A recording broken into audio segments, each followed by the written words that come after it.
All right, and we are on the Mark Hoke Show with one of the baddest men on Impact Wrestling, soon to be TNA. He is the leader of the design, and kind of glad he's not in studio. Don't feel like getting clocked today. He is Diener. What's going on, big man? Hey, Mark, how are you? I'm happy to be here. Oh, I'm kind of. I want to say that I'm glad that I'm not in studio as well, but that wouldn't be a nice way to start an interview, would it, Mark? So let me just say I'm happy to be on the show, regardless of whether it's in studio or over this really shoddy Wi-Fi that I have in my hotel room right now. But thanks for having me. yeah, very happy to have you, sir. Well, you're taking care of some business in Las Vegas right now, correct?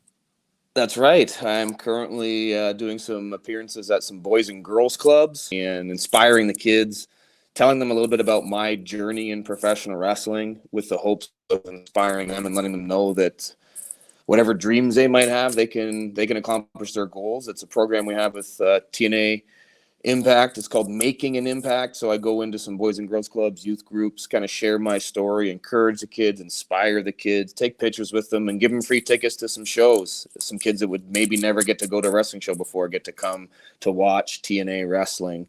So some pretty excited kids at some boys and girls clubs across Las Vegas right now. Yeah, that's very exciting. You're going to ruin your reputation, though, man. What are you doing?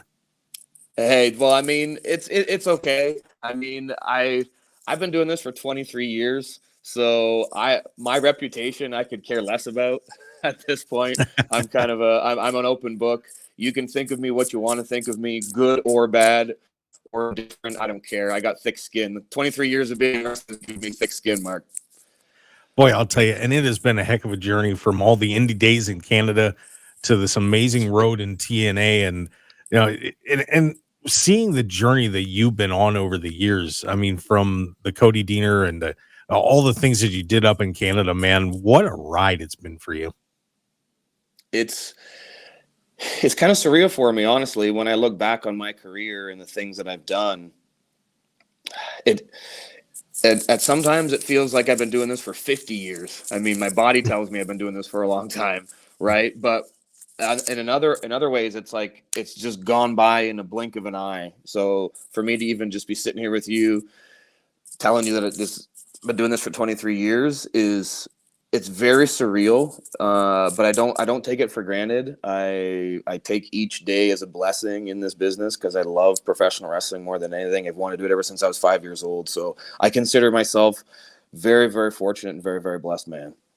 Well, the transformation that you just did recently into being the leader of the design and the Diener character, the shaved head and the you went black and then into the white outfit.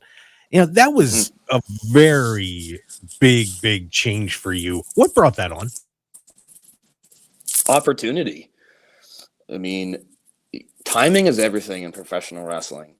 And I've been a victim of bad timing in the past, but in the last 5 years, I've really taken any opportunity that comes my way for me to move onward and upward. I will take that opportunity, regardless of what that opportunity is. And if that means stabbing my best friend to get to where I got to go, then I will do that because like I said, I've been the victim of poor timing. So when I see a chance at an opportunity and good timing to force it to be on my side, I'm going to take that opportunity. Yeah, and you did that. Poor Eric Young. What are you doing, man? Come on. Like I said, it's all about opportunity, onward and upward. And this is some of the most famous people in wrestling have said this quote, and I think it's kind of fitting. This is the wrestling business, not the wrestling friendship. So, I mean, it's really all about doing what you got to do to get ahead. And like I said, if that means stepping on some friends to get to where I got to go, then sometimes you got to do what you got to do. Well, that is very true. I do that to my co-host all the time. So it's perfect. All good. See, you know what I'm talking about then, Mark. Yeah, it's all good. It's all good. Well, you got Tommy Dreamer coming up, by the way, on Saturday at Final Resolution, which is going to be the last big pay-per-view under the Impact name. what are you going to be doing to Tommy Dreamer to take that digital title, man? It's, could be a great lead in to the name change for TNA. Exactly. Again, just like I said, it's opportunity. I mean, when you've been doing this for as long as I have, and you see an opportunity in front of you, you don't take it for granted because you never know when the next opportunity is going to come. So, I mean, the fact that I've been willing to do to get to where I am now to my best friend in professional wrestling and Eric Young, that means that Tommy Dreamer needs to be very cautious about what's going to happen at Final Resolution. Both because I want this opportunity more than anything, but also, like you said, to be coming in to this rebrand of TNA in January as holding gold and representing the company as a fixture of the company, as a champion, man, there's no better way I can think of to start 2024 as a champion. And to also be able to say I took out, the old guard and someone like Tommy Dreamer, who I respect, but when a championship's on the line, respect goes out the window. Yeah. Tommy stabbed a few people in the back over the years too, so no talking there. You got it. You got it. He's going to do what he's got to do, so I'm going to do what I got to do. It's plain and simple. There you go.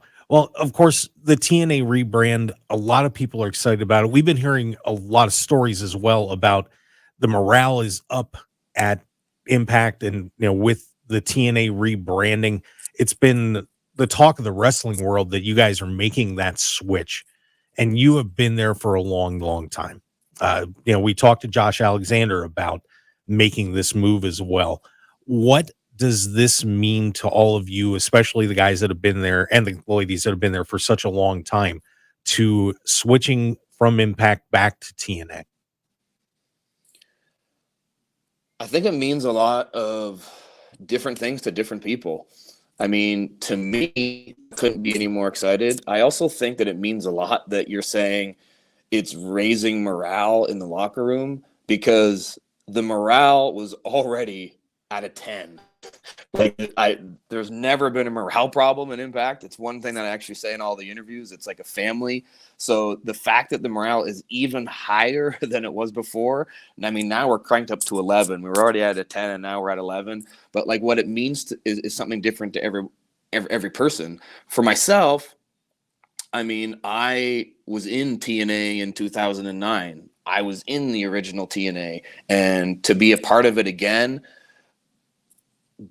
as a member of the roster, as somebody that has more responsibility on the roster, as somebody who's wrestling for championships on the roster, I can look back on what I was doing before in TNA, see where I am now, and be very proud of what I've been able to accomplish over the years.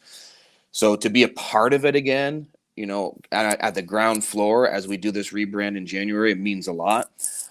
To other members of the roster, which I found very, very interesting and also filled me with pride, is there's guys on the roster that grew up watching TNA. They became a wrestling fan because of TNA wrestling.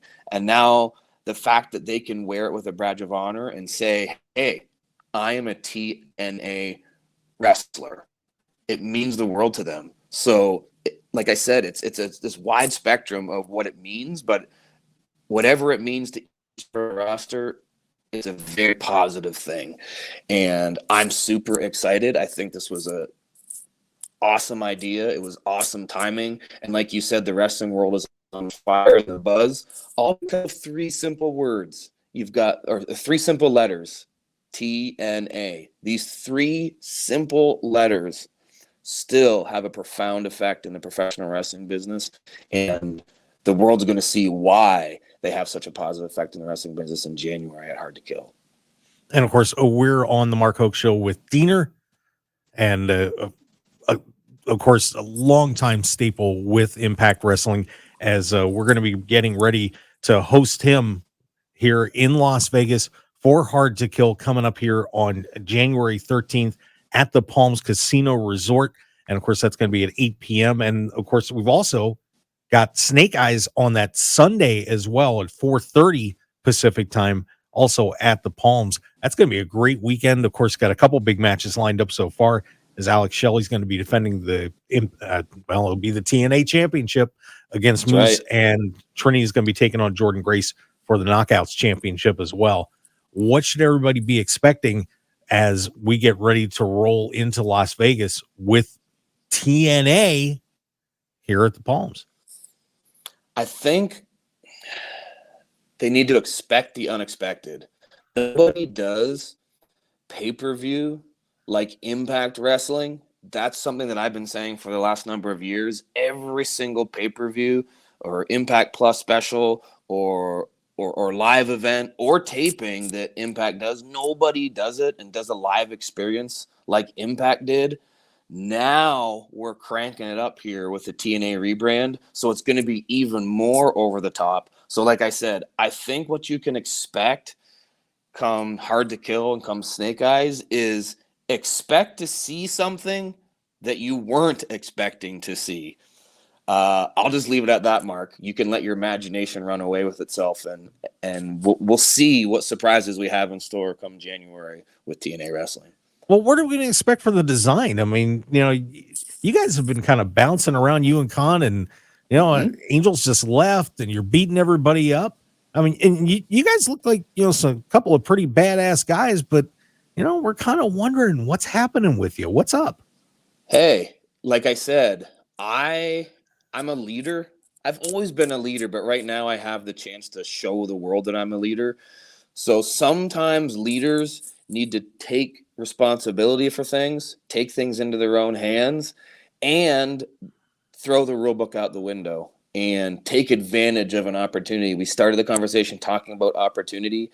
There's no better opportunity than come January when the whole wrestling world's eyes are on TNA.